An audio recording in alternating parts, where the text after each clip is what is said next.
시간 우리 믿음의 고백하는 그 이름으로 말씀 앞에 나가도록 하겠습니다. 하나님 나를 사랑하신다.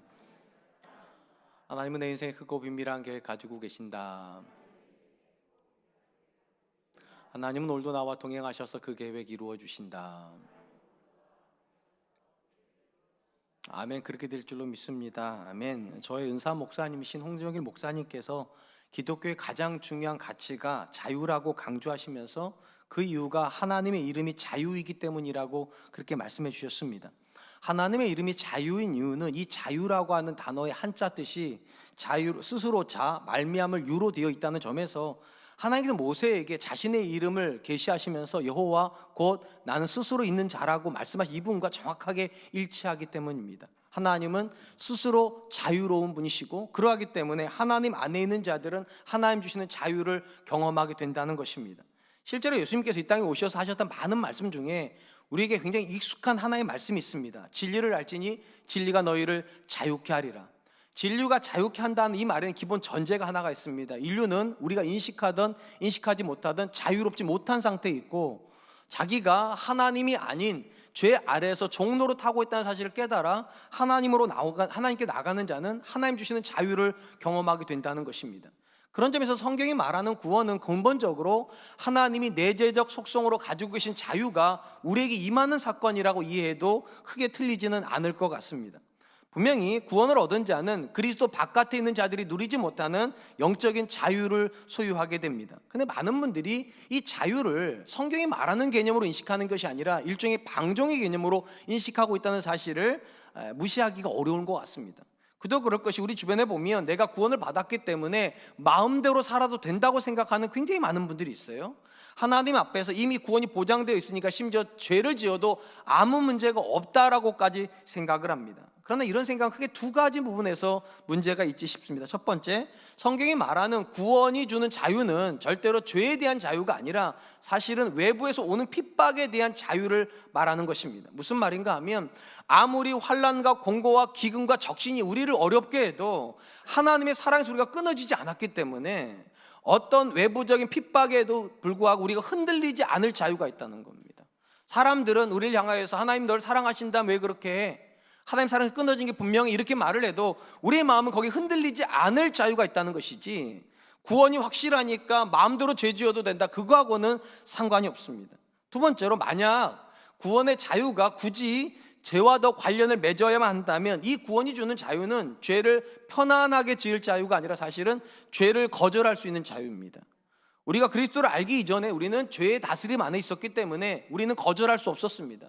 그래서 죄된 욕망이 일어나면 어쩔 수 없이 따라갈 수밖에 없어요. 왜냐하면 죄의 다스림 안에 있었으니까. 그런데 우리가 그리스도를 만나고 나면 다스림의 주체가 바뀌게 되면 하나님이 우리를 다스리게 되고, 하나님의 다스림 안에 있는 자들은 죄를 향해서 이렇게 말할 수 있다는 거예요. 내가 거절한다고, 나는 죄짓기 원하지 않는다고. 그런 점에서 성경이 말하는 구원받은 사람이 가지는 진정한 자유는 죄 지을 자유가 아니라 죄를 거절할 수 있는 자유라고 이해해야 옳을 것 같습니다. 오늘 우리가 살펴보게 될 본문의 말씀 역시 구원받은 성도가 가지는 자유함에서 어떤 의미가 있는지, 자유함에는 어떤 의미가 있는지를 바울이 추가로 설명하는 말씀이라고 이해하면 좋을 것 같습니다. 바울은 예수 그리스도 안에서 구원을 얻은 성도들이 마땅히 살아야 되는 삶에 대해서 이렇게 먼저 이야기를 합니다. 1절 2절 말씀입니다. 그리스도께서 우리를 자유롭게 하려고 자유를 주셨으니 그러므로 굳건하게 서서 다시는 종의 멍에를 매지 말라. 보라, 나 바울은 너희에게 말하노니 너희가 만일 할례를 받으면 그리스도께서 너희에게 아무 유익이 없으리라. 바울 사도는 그리스도께서 우리를 자유롭게 하려고 자유를 주셨다 하면서 두 번에 걸쳐서 자유가 성도의 정체성이라는 사실을 강조하고 이 자유에 근거하여 다시는 종의 멍에를 매지 말아야 된다라고 당부를 합니다. 바울이 본문에서 말하는 종의 멍에는 궁극적으로는 율법의 멍에라고 이해하면 좋을 것 같습니다. 바울이 율법을 멍에라고 이해하는 이유는 이 율법이 우리를 죄 가운데 가두기 때문입니다. 그러니까 율법 때문에 우리가 자유로워지는 것이 아니라 오히려 율법 때문에 우리가 속박을 받게 된다는 것입니다. 그저 그럴 것이 유대인들이 하나님께 주시는 율법이라고 생각하는 건 총 몇 개가 있는가? 613개의 율법이 있답니다. 하라는 명령과 하지 말라는 명령 총 합치면 613개나 된대요. 여러분 613개를 다 외우는 것도 엄청난 속박이에요. 여러분들한테 그걸 외우라고 한다면 얼마나 외우실 수 있겠습니까? 사실은 외우는 것도 불가능한데 더 큰 문제가 무엇인가? 우리가 이 율법대로 살지 못한다는 게 더 큰 문제입니다. 우리는 죄인이기 때문에 하나님이 주시는 율법 앞에 서기만 하면 깨닫는 것이 있어요. 내가 이 율법을 살지 못한다고. 그래서 율법을 지키려고 하는 사람들은 아이러니한 현실 앞에 서게 됩니다. 하나님 앞에 의로워지려고 율법을 지키는데 놀랍게도 어떤 현실 앞에 서게 되는가? 말씀을 모를 때는 죄인 줄 모르고 살았는데 말씀을 알고 나니까 이게 모든 게 죄가 돼버립니다. 그래서 율법 아래에 있으면 죄에 갇히게 된다. 바울이 그렇게 이야기를 하는 것입니다. 우리가 잘 알다시피 사도 바울은 하나님께서 율법을 주신 궁극적인 이유는 율법을 행하라는 데 목적이 있는 것이 아니라 사실은 깨달음의 목적이 있다고 말했습니다. 우리가 율법을 스스로의 힘으로 지킬 수 없는 죄인이라는 것을 깨닫게 하려고 율법을 주셨다는 거예요. 그래서 갈라디아서 4장에서 뭐라고 말합니까? 율법은 우리를 그리스도에게로 인도하는 초등교사와 같다. 어떻게 해요? 우리 힘으로 율법을 지킬 수 없다는 게 인정이 돼야 누가 필요하다는 겁니까? 내게는 하나님의 은혜가 필요하고 하나님의 은혜로 우리에게 내어주신 예수님이 우리에게 필요하다, 그렇게 고백할 수 있다는 것입니다. 그리고 이렇게 하나님께 인도가 되어서 자기 절망, 내가 율법을 지키지 못한다고 말하는 자들에게 하나님 어떻게 하십니까? 율법이 요구하는 구원의 모든 의의 조건들을 예수님에게 지우신다는 겁니다. 우리는 그걸 십자가를 진다고 표현을 하는 겁니다. 그래서 예수님이 구원과 관련된 율법의 모든 의를 성취해 주심으로 저와 여러분들은 믿음 안에서 더 이상 율법에 대해서 매이지 않아도 된다. 우리는 율법의 종이 될 필요가 없다라고 그렇게 이야기를 하는 것입니다. 다시 말씀드릴게요. 우리가 율법에 대해서 왜 자유로운가? 율법은 한 존재가 구원을 얻으려면 이러해야 된다라고 하는 속박을 주는데 하나님 이 모든 속박을 적어도 누구에게 지워버렸다는 겁니까? 우리가 아니라 예수님에게 지워버렸기 때문에 구원에 관해서만큼은 율법에 대해서 자유로워도 된다, 이렇게 말한다는 겁니다. 아주 쉽게 말하면 여러분들이 더 착해져야지만 구원받는 거 아닙니다. 더 선한 일을 많이 해야지만 구원에 도달하는 게 아니라 이미 구원은 예수 그리스도 안에서 믿음으로 주어졌다. 물론 이 말을 오해하시면 안 돼요. 구원을 받았으니까 이제 더 이상 율법은 필요 없구나, 그게 아니에요. 적어도 구원과 관련돼서는 율법의 기능은 더 이상 유효하지 않다는 겁니다. 그러면 율법은 어디에 유효한가? 구원 이후에요. 구원 이후에 우리가 하나님을 기쁘시게 하는 사람이 되기를 원한다면, 내 삶을 통해서 하나님의 영광이 드러나기를 원한다면 그 지점에서 율법은 역할을 한다는 거예요. 하나님이 그 율법대로 사는 삶을 기뻐하실 것이기 때문입니다. 근데 문제는 이미 하나님께서 예수 그리스도 안에서 이루신 구원을 경험해 놓고서는 다시 율법을 행함으로 구원을 받으려고 한다는 거예요. 사도 바울이 이렇게 말한 거는 자유로웠던 사람들이 다시 종로로 타려고 하는 거라고. 그런 일은 있을 수 없다는 것입니다. 우리가 본문에서 먼저 주목하려고 하는 것은 하나님이 주시는 구원의 은혜가 우리를 절망으로부터 자유케 한다. 하나님이 주시는 구원의 은혜가 우리를 율법의 절망으로부터 우리를 자유케 한다라고 사도 바울이 강조하고 있다는 것입니다. 여러분, 성경이 말하는 구원은 절대적으로 하나님의 은혜의 선물입니다. 그도 그럴 것이 이 땅에 있는 어떤 사람도 자기 힘으로 자기의 구원을 이룰 수 있는 사람이 없기 때문이에요. 이걸 성경이 뭐라 말합니까? 죄인이에요. 그래서 성경이 말하는 은혜는 오직 누구만 경험하는가? 죄인이 경험하는 겁니다. 그러면 어떤 사람이 죄인입니까? 간단해요. 자기가 죄인이라는 사실을 아는 사람이 죄인이에요. 근데 우리 중에는 자기가 죄인인 걸 모르는 사람이 굉장히 많아요. 교회 바깥에 있는 사람들한테 당신 죄인이라고 그러면 그들이 화를 냅니다. 내가 왜 죄인이냐고. 그렇기 때문에 교회 바깥에서 선하게 살아가는 굉장히 많은 사람들은 구원을 경험하기가 어려워요. 자기가 죄인인 걸 모르기 때문에. 그러면 어떤 사람이 죄인인 걸 압니까? 기준을 경험할 때요. 성경 안에 보면 죄라고 한 단어의 가장 궁극적인 뜻이 뭐야? 빗나갔다는 뜻입니다. 빗나갔다고. 여러분, 빗나가려면 뭐가 있어야 되는 겁니까? 기준이 있어야 빗나가는 거예요. 직선이 있어야 곡선이 빗나가는 게 되는 거죠. 마찬가지로 하나님에게 기준이 있어요. 이러한 기준이 구원이다라고 말하는 기준이 뭐냐? 그게 율법인 겁니다. 율법의 기준 앞에 서봐야 내가 빗나갔다는 걸 아는 거예요. 그래서 누군가가 은혜를 경험하려면 먼저 뭐를 경험해야 되는가? 율법을 경험해야 돼요. 하나님의 말씀 앞에 서 볼 때 내게는 하나님의 은혜가 필요하구나. 내가 아무리 잘 살아보려고 하고 아무리 선하게 살아보려고 해도 내가 안 되는구나. 이걸 경험을 해야 그래서 하나님께로 가는 거예요. 바로 이런 이유 때문에 하나님은 믿음을 주시기 이전에, 은혜를 베푸시기 이전에 먼저 율법을 주신 겁니다. 율법 앞에 서서 내가 얼마나 잘못된지를 깨닫게 하려고. 혹시 여러분들은 스스로 향해서 가끔씩 자문을 하긴 하십니까? 이런 자문이요. 나는 구원 받았을까? 어떠십니까? 여러분들 이런 질문을 하기는 하십니까? 여러분 목사는 그런 질문을 할까요? 안 할까요? 합니다. 목사인데도 가끔은요, 내가 진짜 구원받아서 직업으로서 목사가 아니라 소명으로서 일을 하고 있는 게 맞나? 왜냐하면 잠깐 안 그런 것 같을 때가 있어요. 정말 죄송하지만 대부분의 시간 동안은요 감격이 있어요. 진짜예요. 근데 어떨 때는요, 내가 진짜 목사가 맞나?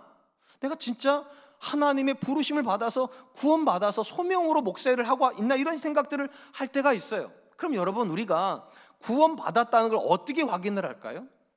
가장 쉬운 방법은요, 성경을 통해서 확인하는 겁니다. 성경에 보니까 주 예수를 믿으라, 그리하면 너와 내 집 구원을 받는다. 그러니까 내가 예수님에서 믿음을 고백하는 순간, 그렇지, 나는 구원을 받았지, 이렇게 확인할 수 있어요. 근데 여기까지 괜찮은데 또 다른 말씀을 읽다 보면 다시 고개가 갸우뚱거려져요. 예수님께서 뭐라고 말씀하셨는가? 아무든지 나를 향해서 주여 주여 하는 자마다 다 천국에 들어갈 것이 아니다. 분명히 현상적으로 보면 주라고 고백한다는 말은요, 믿음을 고백했다는 거예요. 예수님이 내 인생의 주님, 이렇게 고백한 거예요. 그러면 앞에 말처럼 주 예수를 믿어라, 그럼 너와 내 집 구원을 받았다면 내가 믿는다고 해서 구원을 받아야 되는데 예수님 뭐라고 말씀하신다고? 천국에 들어가는 게 아니라고. 그러니까 내 입장에서는 믿음을 고백했다고 생각을 하지만 예수님은 그것을 구원받는 믿음이라고 인정하지 않으실 수가 있다는 거예요. 그러니까 우리가 고백했다는 것 자체가 내가 구원받았다는 사실을 확증해 주지는 못합니다. 상당히 많은 부분에서 우리에게 위안을 줄 수 있어요. 근데 확증을 주지는 못해요. 오히려 우리가 성경을 좀 성경의 진술을 면밀히 들여다보면 한 사람이 구원을 받았기 위해서 반드시 거쳐가야 되는 과정이 있습니다. 그러니까 이 과정을 거쳐갔다면 내가 구원을 받았겠구나, 이렇게 확신할 수 있다는 거예요. 특별히 성경에서 한 사람이 거쳐가는 과정이 두 가지가 있어요. 첫 번째가 자기 절망, 하나님의 새롭게 하심. 자기 절망을 그리스도를 통과하면서 하나님 새롭게 하심으로 경험을 할 때, 절망이었던 존재가 새로움을 경험할 때 의심의 여지 없이 그 사람은 구원을 받은 것입니다. 제가 이렇게 말씀드린 이유가 있어요. 하나님께 예수님을 보내시기 전에 먼저 보내신 이가 있죠. 우리는 그 사람의 이름을 세례 요한이라고 알고 있습니다. 세례 요한을 먼저 보내신 이유가 있죠. 길을 준비하라고요. 한 존재가 그리스도를 만나기 위해서 길이 준비가 되어야 되기 때문에 예수님께서 오시기 전에 세례 요한이 먼저 왔습니다. 그리고 세례 요한은 그 길을 준비하기 위해서 뭐를 합니까? 회개를 전파하고 세례를 베풀었습니다. 그래서 공간복음에 보면, 우리가 복음서에 보면 세례 요한의 세례를 뭐라고 말하는가? 회개의 세례라고 합니다. 회개를 주고 그 세계를 확증하기 위해서 세례를 주었기 때문이에요. 그런 말을 놓고 보면 세례 요한은 어떻게 사람들을 예수님에게로 인도했습니까? 회개를 줌으로요. 이 말은 누군가가 그리스도를 만나서 구원을 얻기 위해서 먼저 경험해야 되는 지점이 하나가 있다. 회개를 경험해야 됩니다. 진정한 회개가 구원의 하나의 조건이 돼요. 그러면 회개는 무엇입니까? 돌이킴이에요. 그냥 돌이킴이 아니에요. 절망으로부터의 돌이킴이에요. 이렇게 가다가는 죽도 밥도 안 되겠구나. 내가 이렇게 살았다가는 내 자녀 망치겠구나. 내가 이렇게 살았다가는 내 인생을 송두리째 망치겠구나. 이 상태에서 돌이킴이에요. 그렇기 때문에 성경이 말하는 회개는요, 자기 절망이 필연입니다. 내가 내 자녀를 키우면 망하겠다. 내가 내 인생에 키를 쥐고 있으면 내가 망하겠구나. 내가 우리 공동체에서 주인이 되면 내가 망하겠구나. 우리가 망하겠구나. 이 자기 절망이 근거가 돼야 회개가 돼요. 그렇다면 여러분, 언제 사람이 궁극적으로 절망을 할까요? 성경에 보면은요, 한 존재가 궁극적으로 절망할 때는 항상 공통점이 있습니다. 하나님의 말씀을 만났을 때. 제가 지금 이렇게 말씀드렸어요. 하나님의 말씀을 들었을 때가 아니에요. 하나님의 말씀을 만났을 때.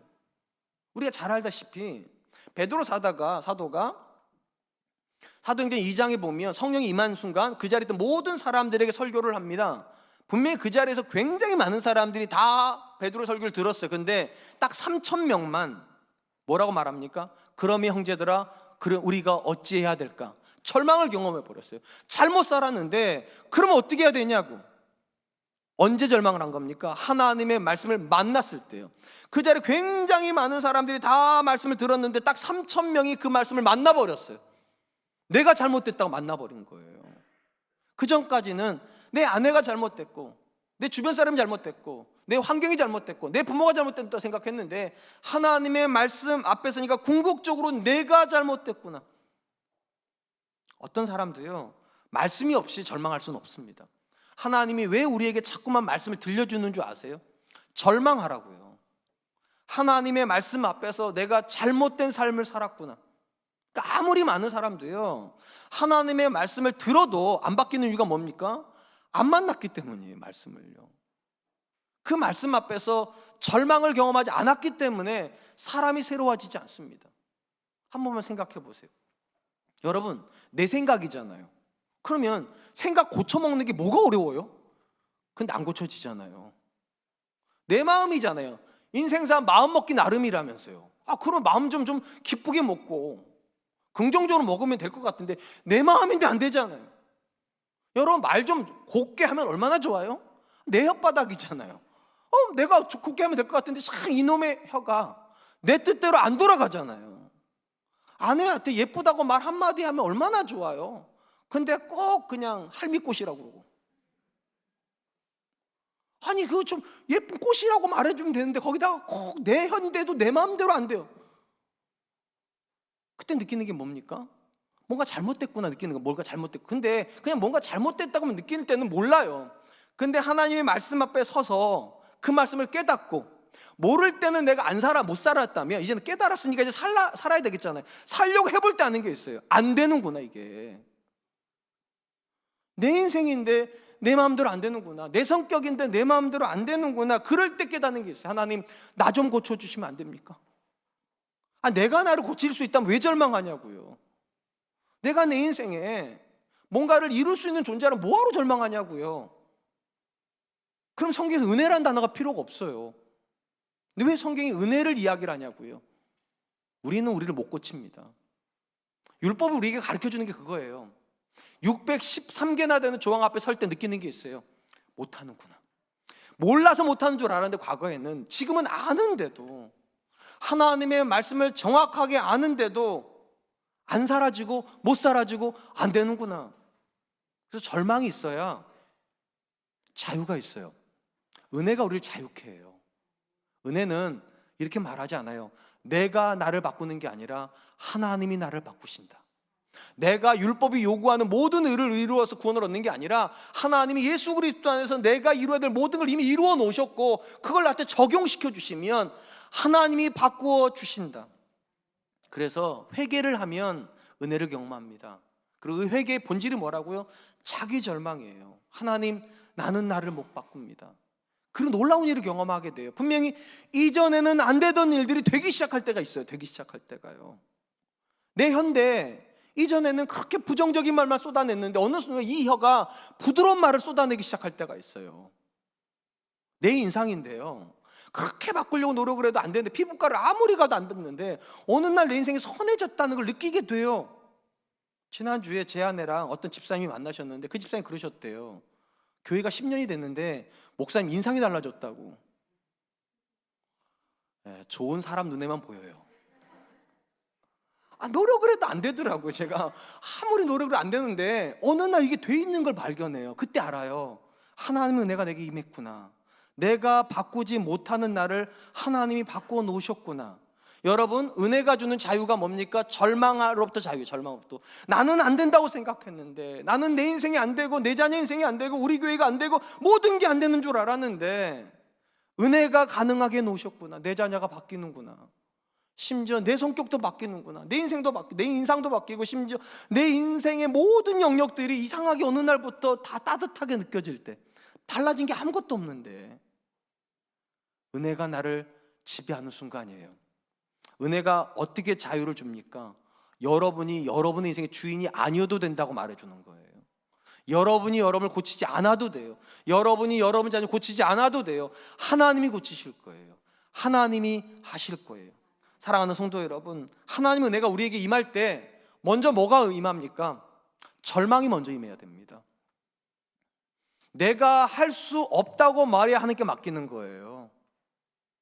내가 나를 못 고친다고 느껴야 의사에게 나를 갖다 놓는 거잖아요. 마찬가지예요. 내 인생에서 내가 할 수 있는 영역은 하나도 없고 절대적으로 하나님이 하셔야 되고, 심지어 내가 의지가 아무리 대단해도 내 의지로도 나를 어떻게 할 수 없는 영역이 있어요. 그리고 내 의지가 내 인생의 본질이 아니라는 걸 깨달아야 돼요. 하나님의 은혜가 본질이어야 돼요. 하나님만 나를 새롭게 하실 수 있다. 오직 하나님의 은혜여야지만 우리 가정이 새로워진다. 은혜는 절망을 자유로 바꿔줍니다. 그래서 저는 여러분 이렇게 말씀드리고 싶어요. 절망하세요. 아주 자주 절망하세요. 그러기 위해서 말씀 앞에 서세요. 지식을 더하려고 말씀을 읽지 마시고 절망하려고 읽으세요. 하나님, 이 말씀대로 살고는 싶은데 사라지지 않아요. 하나님, 이 말씀대로 살 수 있을 것 같은데 이상하게 안 돼요. 하나님, 내게는 은혜가 필요합니다. 하나님, 이 절망으로부터 은혜가 주는 자유로 나아가게 해주십시오. 전 저와 여러분들 그렇게 기도할 수 있기를 축원드립니다. 한편 바울 사도는 예수 그리스도를 통해서 구원을 받았음에도 불구하고 거기다가 은혜를 추가하려고 하는 자들을 향해서 이렇게 책망을 합니다. 3절로 4절 말씀, 내가 할례를 받은 각 사람에게 다시 증언하노니 그는 율법 전체를 행할 의무를 가진 자라. 율법 안에서 의롭다 함을 얻으려고 하는 너희는 그리스도에게서 끊어지고 은혜에서 떨어진 자로라. 사도 바울은요, 누군가 예수를 믿어서 이미 구원을 받았는데 마치 이 구원이 부족하다는 듯이 율법을 행하려고 하는 자들에게 뭐라고 이야기를 하는가? 너희가 율법으로 가는 때 명심해야 될 게 하나가 있다는 거예요. 율법의 한두 가지를 지키러 가는 게 아니라 너희는 율법을 행하려면 율법의 전부를 지켜야 된다고. 제가 앞에서 말씀드렸잖아요. 율법이 몇 개라고요? 613개나 돼요. 그 중에서 일부만 지켰다고 지킨다고 말하는 게 아니라는 거예요. 율법을 지키려면 전부를 지켜야 된다고. 근데 이게 불가능해요. 왜냐하면 이게 가능했다면 하나님이 예수님을 보낼 이유가 없어요. 이건 의인이라는 거잖아요. 의인, 완벽하게 지킬 수 있다. 근데 누군가가 이미 예수님께 구원을 받았다는 말은 자기가 죄인인 걸 인정한 거예요. 죄인인 걸 인정한 존재가 마치 죄인이 아닌 것처럼 자기가 전부를 지킬 수 있다고 말하는, 이거 이율배반이에요. 그래서 율법을 지키러 가는 존재는 그리스도에게서 떨어지게 되고요, 당연히 은혜에서도 떨어지게 되는 겁니다. 그리스도와 상관없어지고 은혜하고도 상관없어진다라고 바울이 말하는 것입니다. 우리가 본문에서 두 번째로 주목하려고 하는 것은 믿음으로 연결된 존재가, 예수님께 연결된 존재가 율법으로 멀어지게 됩니다. 믿음은 우리를 그리스도에게 연결시키고 율법은 우리를 그리스도에게서 멀어지게 만든다고 그렇게 이야기를 하는 거예요. 특별히 본문에 보면 사도 바울이 율법을 통해서 무언가를 하려고 하는 자들을 향해서 뭐라고 말합니까? 율법 안에서 의롭다 하심을 얻으려고 하는 자, 율법 안에서 의롭다 하심을 얻으려고 한다고 말을 합니다. 이게 왜 중요한 표현이냐면 이게 우리가 구원을 설명하는 표현과 정반대이기 때문입니다. 구원은 어떤 설명입니까? 그리스도 안에서. 성도라는 단어의 본질적인 뜻이 그거예요. 그리스도 안에 있는 자예요. 그러니까 누군가가 성도일 때는 언제냐? 그리스도 안에 있을 때가 성도예요. 그럼 성도가 아닐 때는 뭐냐? 나가서 율법 안으로 들어가면 성도가 아니라는 거예요. 이게 그런 거 아니겠습니까? 누군가가 그리스도 안에 있었는데 이 존재가 다시 율법 안으로 들어갔다는 말은 나왔다는 거잖아요. 나왔기 때문에 그리스도에게 떨어진 거잖아요. 그리스도에게 떨어졌다면 당연히 은혜의 공급은 중단이 된다고. 여기서 중요한 개념 하나가 나옵니다. 율법 안에 있는 것과 그리스도 안에 있는 건 동시에 이루어지지 않습니다. 오직 하나만 있는 거예요. 은혜 안에 있거나 율법 안에 있는 거지, 은혜 안에 있으면서 동시에 율법 안에도 존재할 수 없다. 이건 이율배반이라니까. 이율배반이. 죄인만 그리스도 안에 있는 거예요. 의인은 율법 안에 있는 거고. 근데 예수를 믿음으로 스스로 죄인이라고 고백했던 존재가 다시 율법으로 돌아간다? 동시에 있을 수 없다. 또 본문에 보면 율법 아래에 있으려고 하는 자들에게 바울이 뭐라고 말합니까? 은혜에서 떨어진 자라고 그랬습니다. 은혜에서 떨어진 자. 이 표현이 왜 의미가 있는가 하면 요한복음 15장과 연결이 되기 때문입니다. 요한복음 15장에 보면 비유가 하나가 나오죠. 포도나무 비유입니다. 예수님이 포도나무고 가지들, 제자들이 그 가지에 연결되어 있습니다. 그리고 예수님이 이렇게 말씀하세요. 그가 내 안에, 내가 그 안에 있으면 이 사람은 열매를 많이 맺나니. 그러니까 예수님이 생각하시는 구원은 뭐냐? 제자들이 또는 성도들이 주님 안으로 들어오는 거예요. 주님 안으로 들어오면 이 사람에게 주님의 은혜가 공급이 돼요. 주님의 은혜가 공급이 되면 열매를 맺어요. 근데 만약 누군가가 주님 바깥으로 나갔다면 공급되던 은혜가 멈춰요. 그래서 은혜에 떨어지게 돼요. 떨어지게 되면 어떻게 됩니까? 그들은 더 이상 열매를 맺지 못하게 됩니다. 그런 점에서 오늘 본문에서 은혜의 상징은 무엇입니까? 절대적인 의존이에요. 절대적인 의존이 은혜의 상태예요. 상대적으로 율법 안에 있다는 건 뭡니까? 자기가 뭔가를 하려고 한다는 거예요. 자기가 뭔가를 할 수 있다고 생각하는 거고, 자기가 무언가를 할 수 있다고 생각하는 순간부터 은혜는 멈춘다. 이걸 아주 노골적으로 말하면 노력이 인생의 본질이라고 느끼는 순간부터 하나님의 은혜는 멈춰지게 되고, 그 순간부터 우리는 그리스도와에게서 떨어지기 시작한다는 것입니다. 혹시 예수 믿는 사람들 중에요, 은혜의 개념을 모르는 사람이 있을까요? 아니, 은혜를 안 믿는 사람이 있을까요? 예수 믿는 사람 중에? 단 한 명도 없을 겁니다. 예수를 믿으면 가장 익숙하게 듣는 단어가 은혜란 단어잖아요. 그리고 기도하는 대부분의 제목도 하나님 내게 은혜 주십시오 이렇게 기도하지 않습니까? 그러면 조금 더 노골적으로, 현실적으로요, 신앙의 여정에서 자기가 하나님의 은혜를 받고 있다고 느끼는 사람은 어느 정도 될까요? 아니, 진짜로요, 그냥 머릿속으로 나는 이 정도면 하나님 은혜 받았지가 아니라 의심의 여지 없이 나는 하나님 은혜를 받았지, 아니 받고 있지, 이렇게 확정적으로 말할 수 있는 사람은 도대체 몇 퍼센트나 될까요? 의외로 많지 않아요. 어떻게 한 줄 아세요? 여러분 인상을 보면 알아요. 은혜 받은 사람은 그런 이상 안 나와요. 제가 그냥 퍼센티지로 말하면 한 20%나 될까요? 20% 얼굴 속에서 이게 있어요. 하나님이 내게 은혜 주신다고.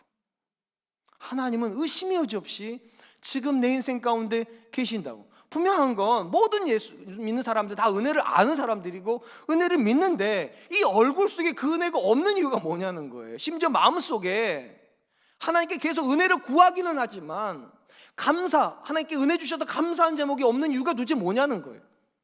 바울의 대답은 하나예요. 그리스도 안에 있어야 될 사람들이 율법 아래 안에 있기 때문에, 율법 안에 들어가 버리면 은혜가 멈춰버려요. 근데 우리는 이게 두 개가 같이 갈 수 있다고 생각한다니까요. 주님 안에 있으면서 내가 율법 안에도 있을 수 없다는 거예요. 은혜를 믿으신다면 여기 안에만 있어야 돼요. 그리스도 안에만 있어야 돼요. 그러면 이렇게 질문할 수 있겠죠? 우리가 그리스도 안에 있음에도 불구하고 율법 안에 있다는 건 어떤 의미입니까? 아주 단순히 말하면 우리의 노력이 우리의 삶에서 가장 중요한 본질이라고 믿으신다면 여러분 율법 안에 있는 거예요. 율법 안에. 얼마든지 우리 주변에는 예수님 믿는데, 심지어 예수님께 기도도 하는데 자기 인생에서 가장 중요한 단어가 노력이라고 믿는 분들이 있어요. 현상적으로 보면 아무 문제가 없는 것 같아요. 노력하면서 기도도 하니까 좋은 거잖아요. 그죠? 여러분들 그렇게 얘기하지 않으십니까? 열심히 노력도 하니까 기도도 하니까 나는 괜찮겠지, 내 자녀 괜찮겠지, 우리 이렇게 생각을 해요. 근데 노력도 하고 기도도 하는데 은혜는 없어요. 왜 그럴까요? 사실 문제가 있기 때문이에요. 언제 문제가 벌어지는가? 기도는 예수님 안에서 하면서 노력은 예수님 바깥에서 하니까 두 가지 같이 갈 수가 없어요. 기도를 주님 안에서 하면서 노력도 주님 안에서 해야 되는데, 기도는 주님 안에서 하면서 노력은 주님 바깥에서 하니 이게 같이 갈 수가 없어요. 단순히 말하면 하나님께서 내 자녀에게 은혜 베풀어 주시기를 위해서 간절히 기도하면서 그 자녀를 하나님 바깥에서 키워요. 하나님 앞에서 내 사업에 기름 부어 달라고 간절히 기도하면서 사업은 내 방식대로 해버려요. 그렇다면 여러분, 이게 지금 은혜를 믿는 겁니까? 노력을 믿는 겁니까? 노력을 믿으시는 거예요. 그리고 이렇게 생각하는 거예요. 내가 이만큼 노력하니까 하나님 조금만 도와주세요. 그럼 결정적인 요소는 내 노력입니까? 은혜입니까? 내 노력인 거예요. 하나님 조금만 도와주시면 되니까. 은혜는 그거 아니에요. 은혜가 전부일 때 그게 은혜예요. 하나님이 은혜 안 주시면 전 망해요. 이게 은혜예요. 이게 하나님이 내 자녀와 함께 안 계시면 제 자녀 망해요. 이게 은혜지. 하나님 제 자녀가 열심히 살고 있으니까 하나님 조금만 도와주세요. 그건 은혜 아니에요. 굉장히 많은 분들이 스스로에게 속아요. 내가 신앙생활 잘하고 있다고 착각해요. 그냥 기도하고 있으니까. 여러분, 기도하고 있다고 신앙이 건강한 거 아니에요. 그 기도가 여러분의 삶을 주님 안으로 데리고 와야지. 그 기도가 여러분의 자녀를 주님 안으로 데리고 와야지. 기도는 주님 안에서 하면서 내 자녀를 세상에다 내놔요. 투트랙이에요, 투트랙. 세상 방법으로도 한번 해보고 주님 방법으로도 해보고 어느 거 하나는 걸리겠지. 안 걸려요. 둘 다 안 걸려요. 둘 다 안 걸려요. 제가 자주 말씀드리잖아요. 왜 둘 다 안 걸린 줄 아세요? 내 자녀가요, 세상에서 걔네들처럼 못된 짓을 못해요. 더 못된 짓을 해야지 성공하는데, 그렇다고 또 교회에다가 전폭적으로 기도를 하니까 전심으로 기도도 못해요. 그러니까 여러분, 하나님께도 은혜 못 받고 세상에서도 그들의 방식 성공 못해요. 그래서 교회를 다니는데도 기도하는데도 은혜가 있다고 말하는 사람들이 많지 않아요. 왜냐하면 주님 안에 있으면서 동시에 율법 안에 있으려고 하니까, 은혜 안에 있으면서 노력 안에도 있으려고 하니까. 제가 지금 여러분들한테 노력을 무시하는 거 아니에요. 성도도 노력해야 돼요. 다만 성경이 말하는 모든 노력의 본질은 딱 하나예요. 그리스도 안에서 노력하는 거예요.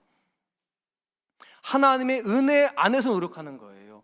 하나님의 말씀 안에서 노력하는 거예요. 심지어 왜 우리가 노력을 해야 됩니까? 은혜를 믿는데 이유는 딱 하나예요. 하나님은 게으른 자의 하나님이 아니라 성실한 자의 하나님이시기 때문에. 노력이 결정하는 게 아니라 하나님이 결정하시는데 그 하나님이 성실한 자를 찾으신다니까요. 그래서 내 자녀한테 성실하라고 말하는 거예요. 성실해야지만 은혜 받는 게 아니라 성실한 자만이 하나님을 만날 수 있으니까. 한번 스스로 물어보시기 바랍니다. 여러분들은 노력을 믿으십니까? 전 믿는 줄로 압니다. 저도 노력을 믿습니다. 근데 노력이 본질입니까? 저는 그렇게 생각하지 않습니다.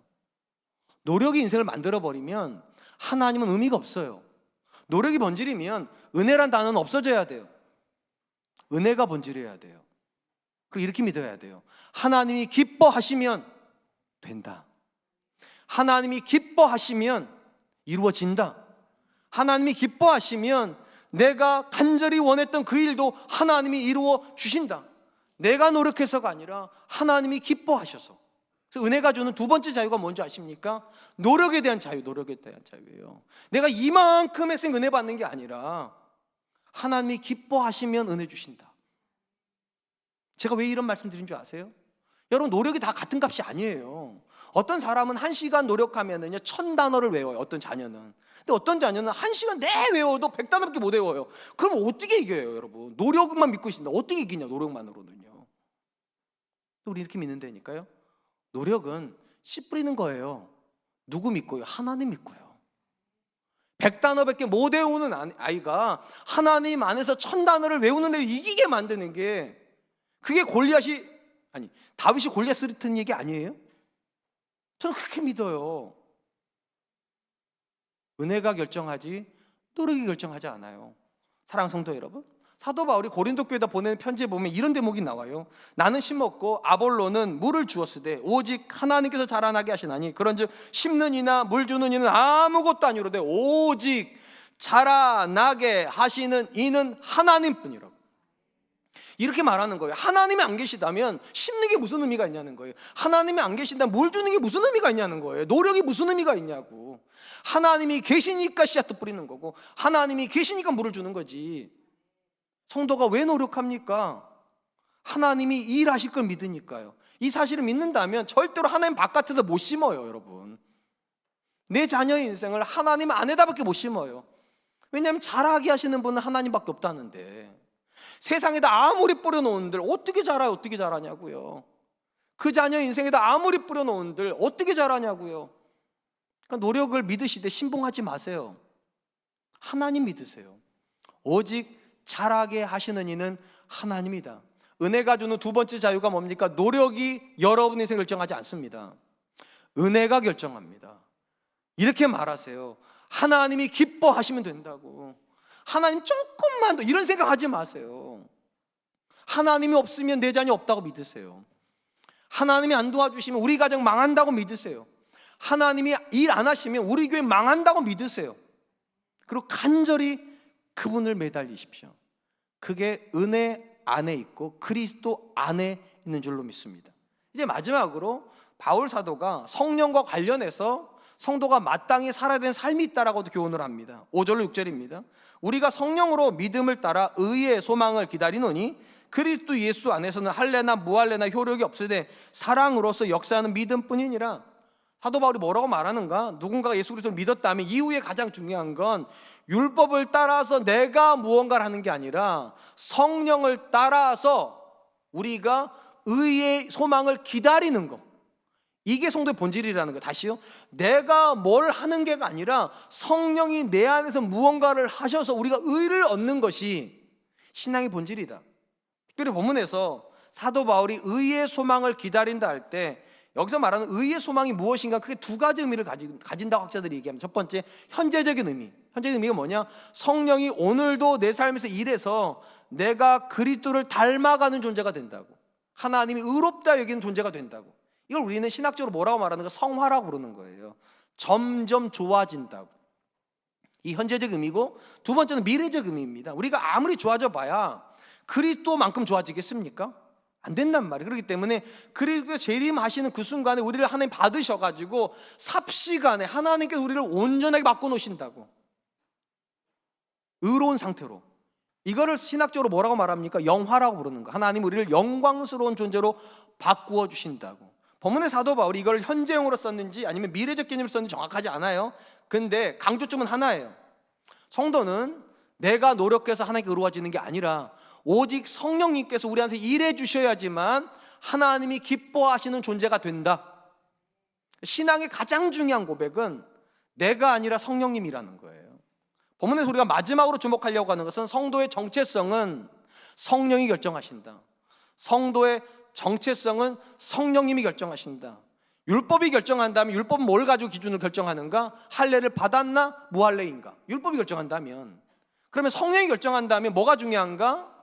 사랑으로 역사하시는 믿음이 있는가 없는가? 중요한 편입니다. 사랑으로 역사하는 믿음이 있는가 없는가가 성령의 계신가 안 계신가를 결정한다는 거예요. 우리 성경에 사랑으로 역사하는 믿음이라고 번역된 단어는 좀 쉬운 단어는 아니에요. 어떻게 번역을 해야 정확하냐면 사랑으로 증명되는 믿음, 믿음은 사랑으로 증명된다, 이런 의미예요. 그러니까 한 존재가 성령 안에 있는가 성령 밖에 있는가 어떻게 알 수 있는가? 그 사람 믿음 있는 걸 보면 안다는, 믿음이 있는가? 그러면 믿음 있는 건 어떻게 아는가? 그 사람이 사랑하고 있는 거 보면 안다는 거예요. 믿음은 사랑이라고 하는 열매를 반드시 맺어놓기 때문입니다. 그러니까 누군가가 아무리 내가 믿음 있다고 말해도 그의 삶이 점점점 사랑으로 가까워지고 있지 않다면 믿음 없는 거예요. 성령이 있으면 그 사람은 반드시 사랑의 사람이 된다는 겁니다. 특별히 이 본문에서 사도 바울이 구원받았다는 사실에 대한 외적인 증거를 사랑이라고 말하는 건 굉장히 중요해요. 왜 중요하냐? 여러분 기억하시는지 모르겠는데 복음서에서 예수님 사역의 말미쯤에 한 서기관에서 질문을 하죠. 율법 중에 어느 계명이 가장 크니까? 이렇게 질문하는 이유가 있어요. 613개나 되니까 사람이 다 못 지키잖아요. 그러니까 우선순위를 주고서 가장 먼저 지켜야 될 게 뭐냐 물어보는 거예요. 가장 우선적으로 지켜야 되는 계명은 뭡니까? 그때 예수님께서 뭐라고 말씀하십니까? 마음을 다하고 뜻을 다하고 힘을 다해 주 너희 하나님을 사랑하고 둘째도 이와 같으니 내 이웃을 내 몸과 같이 사랑하라. 그러니까 예수님 뭐라고 요약했냐면 결국은 모든 율법은 두 가지 사실이라는 거예요. 하나님을 사랑하고 이웃을 사랑하고. 공통점이 있죠. 둘 다 사랑이에요. 그러니까 613개나 되는 율법을 다 조리면 뿌리가 하나라는 거예요. 뿌리가 하나, 사랑이라고. 그래서 사도 바울이 이 예수님의 말씀을 인용을 하면서 사랑이 율법의 완성이라고 그랬습니다. 사랑이 율법의 완성이에요. 잘 보세요. 분명히 사도 바울은 율법으로 구원 얻는다고 말하지 않았어요. 오직 믿음으로 구원을 얻는데 이 믿음이 우리를 그럼 사랑하게 만든대요. 이 사랑이 뭐라고? 율법의 완성이라니까요. 오묘함을 아시겠습니까? 바울이 지금 이렇게 말하는 거예요. 그리스도 바깥에 있을 때 우리는 율법을 지키지 못해요.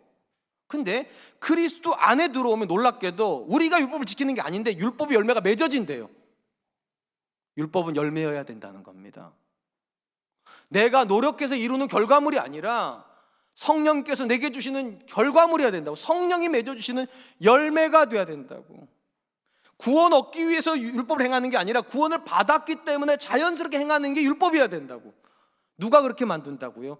성령님이 그렇게 만든다고. 그러니까 여러분 좋아지려고 하실 필요 없어요. 사랑하려고 애쓸 필요 없어요.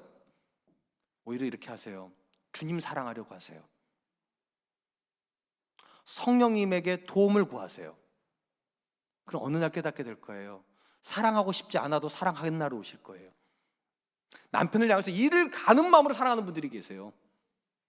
사랑하라고 그랬으니까 성경이. 나쁜 건 아니에요. 근데 진짜는요, 이를 갈며 사랑하는 게 아니에요. 성령의 강권하심을 따라 자연스럽게 하는 거예요. 그래야 열매예요. 열매는 가지가 이를 갈고 맺는 게 아니에요. 붙어 있으면 그냥 자연스러운 거예요. 붙어 있으면 이 사람은 과실을 많이 맺나니, 성경 원리가 그래요. 그러므로 은혜가 주는 세 번째 자유가 뭡니까? 열매에 대한 자유입니다. 내가 맺는 게 아니라 하나님이 맺어주신다. 내 노력으로 맺어지는 게 아니라 성령님께서 내 안에서 일하여 주심으로 맺어주신다. 그러므로 기도하셔야 돼요. 성령님, 내 안에서 사랑의 열매가 맺어지게 해주십시오. 내 자녀 인생에서 사랑의 열매가 맺어지게 해주십시오. 우리 가정과 우리 공동체에서 성령님 일하여 주셔서 사랑의 열매가 맺어지게 해주십시오. 사랑하는 성도 여러분, 이 본문을 유심히 들여다보면 사도 바울이 짧은 본문 안에다가요, 믿음, 소망, 사랑, 이 세 가지를 다 집어넣어놨어요. 어떻게 해요? 한 존재가 예수를 믿습니까? 그 존재에게는 어떤 소망이 생깁니까? 성령 하나님이 나를 의롭게 빚어주신다는 소망이 생겨요. 믿음이 소망으로 연결이 되고, 이 소망이 있는 사람들은 누구에게로 들어가게 되는가? 그리스도에게로 들어가요. 그리스도에게로 들어가면 이 소망이 뭐를 맺게 되는가? 사랑이라는 열매를 맺어요. 다시 노골적으로 말하면 믿음은 소망으로 연결이 되고 소망은 사랑으로 연결됩니다. 그래서 믿음, 소망, 사랑은 하나예요. 하나. 믿음에서 출발이 되면 사랑에서 결론이 나와야 돼요. 근데 우리 중에는 믿음에서 출발을 했는데 아직 사랑까지도 못 오는 분들이 계세요. 뭐가 문제인가? 중간이 문제예요. 중간이요. 소망이 문제예요. 소망이요. 하나님이 오늘도 나를 빚으시기를 원하신다, 이 소망이 있다는 걸 우리가 안 받아들이는 거예요. 성령의 강권을 우리가 부정하는 거예요. 반드시 기억하세요. 있는 모습 그대로 예수 믿을 수 있어요. 근데 믿는 순간부터는 있는 모습 그대로 살 수 없어요. 성령의 강권함이 있어요. 하나님께서 우리를 기뻐하시는 모습으로 빚어주기를 원하세요. 그러니까 그분에게 내어드리세요. 매일 아침 일어나시면 이렇게 말씀하세요. 주님, 내 인생의 주인 되셔서 성령님으로 저를 빚어주십시오. 내 의지로 안 되는 영역들 성령님 되게 해주십시오. 그래서 나도 내 자녀를 사랑하게 해주시고, 자연스럽게 내 남편을 사랑하게 해주시고, 자연스럽게 내 주변에 있는 사람들 축복하는 사람 되게 해주십시오. 믿음이 소망으로, 소망이 사랑으로. 율법이, 은혜가 주는 세 번째 자유가 뭐라고요? 열매에 대한 자유예요. 내가 맺는 열매로 하나님을 기쁘시게 하는 게 아니라 성령님이 맺어주시는 열매로 하나님이 기뻐하신다. 이제 말씀을 맺으려고 합니다. 오늘 보면 사도 바울이 은혜에 대한 강조점을 주고 있습니다. 은혜가 우리에게 자유를 준다는 거예요. 세 가지의 자유를 얘기했습니다. 첫 번째, 절망으로부터 자유입니다. 내가 아무것도 할 수 없다고 느끼는 그 지점에서도 은혜는 이렇게 말해요. 하나님이 하신다. 내가 바꿀 수 없는 것들이 있어요. 내가 나를 바꾸는 게 아니라 은혜가 바꾼다. 두 번째, 은혜는 우리에게 노력으로부터 자유를 줍니다. 노력이 결정하는 게 아니라 하나님의 은혜가 결정한다. 물론 우리도 노력해야 됩니다. 그러나 그리스도 안에서만 노력합니다. 왜냐? 잘하게 하시는 이는 내가 아니에요. 하나님이시기 때문에. 세 번째, 하나님 주신 은혜는 우리를 하여금 열매로부터 자유롭게 만듭니다. 내가 맺어서 하나님을 기쁘시게 하는 게 아니라 성령님이 맺어주셔서 하나님 그 열매를 받으시는 거예요. 그러므로 오늘도 우리는 하나님 앞에 나가야 됩니다. 은혜를 구해야 돼요. 하나님, 오늘도 내게 믿음 주셔서 소망으로, 소망 주셔서 사랑으로 가는 이 자연스러운 삶의 고백이 나의 신앙의 고백이 되게 해주십시오. 그렇게 기도하는 저와 여러분 되시기를 주님의 이름으로 축원드리겠습니다. 오늘 주신 말씀을 기억하면서 세 가지로 기도하겠습니다. 첫 번째, 하나님, 날마다 절망하게 하여 주시고 은혜 속에서 그 절망에서 자유를 향해 나가게 하여 주시옵소서. 두 번째, 하나님, 노력이 결정하는 것처럼 그리스도 바깥에서 노력한 사람이 아니라 오직 잘하게 하시는 분은 하나님이란 믿음 가지고 오늘도 그리스도 안에서 은혜 받으면서 노력하는 사람 되게 하여 주시옵소서. 세 번째, 하나님, 내가 무언가를 하려고 내가 열매를 맺는 것이 아니라 내 안에서 성령님이 일하여 주셔서 성령이 맺어주시는 열매를 하나님께 드리는 사람 되게 해주십시오. 믿음에서 소망으로, 소망에서 사랑으로 연결되는 그런 사람 되게 해주십시오. 우리 같이 한번만 기도하겠습니다. 하나님, 많은 시간에 감사합니다. 귀한 시간 주시고 하나님 말씀 앞에서 은혜가 주는 자유함이 무엇인지